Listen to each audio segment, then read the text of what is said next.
मुस्कुराने लगी और पार्वती जी ने कहा कि हे भगवान शिव महादेव जी,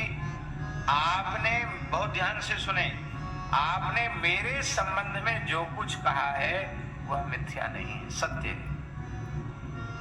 महिमा को भगवती जगदम्बा पार्वती दुर्गा ने, भवानी ने स्वीकार किया, किंतु मेरे आराधना की विधियां, मेरी आराधना की अनेक विधियां, मेरे आराधना के मंत्र, मेरे स्वरूप, जिन्हें आपने आगम शास्त्र में, रुद्र यामल आदि आगम ग्रंथों में आपने अनेक प्रकार से वर्णन किया है और बहुत विस्तार से आपने वर्णन किया है,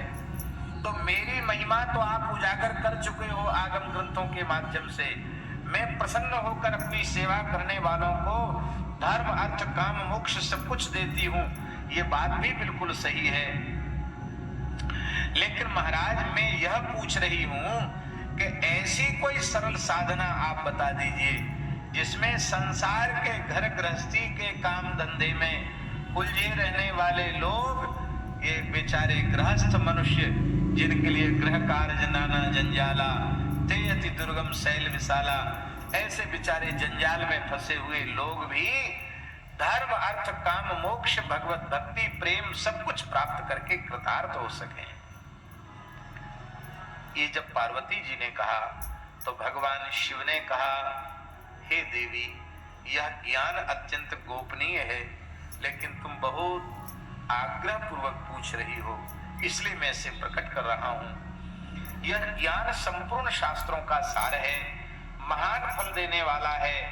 पुरुषार्थ चतुष्टय धर्म अर्थ काम मोक्ष को देने वाला है, सभी प्रकार की संपत्ति देने वाला है, आयु को बढ़ाने वाला है, पुत्र देने वाला है, सभी बाधाएं शांत करने वाला है, आपत्तियों को दूर करने वाला है, भूत प्रेत पिशाच डाकनी आदि के भय को दूर करने वाला है, और इसे जानने मात्र से मनुष्य देवताओं के तुल्य हो जाता है। ऐसा पवित्र उपदेश आज मैं तुम्हें प्रदान कर रहा हूं। हे देवेशी, एक बार तुम्हारे मन में, बहुत ध्यान से सुने, बड़ी ऊंची बात कह रहे हैं,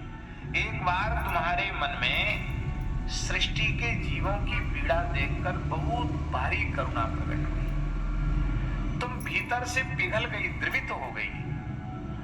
हे आद्या सनातनी शक्ति, जब तुम्हारा हृदय वात्सल्य के कारण अत्यंत द्रवित हुआ,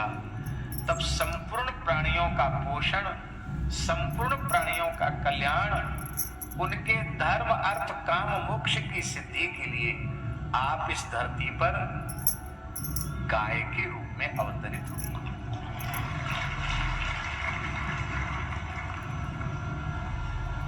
तुम आद्या सनातनी शक्ति भगवती दुर्गा हो और इस धरती पर जीवों का परम हित करने के लिए, सबका पोषण करने के लिए तुम गाय के रूप में प्रकट हुई। तुमने मनुष्यों को अमृत के समान मधुर दूध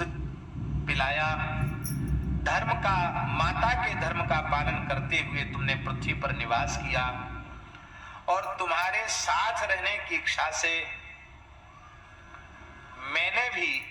नंदी के स्वरूप में इस धरती पर अवतार ग्रहण किया।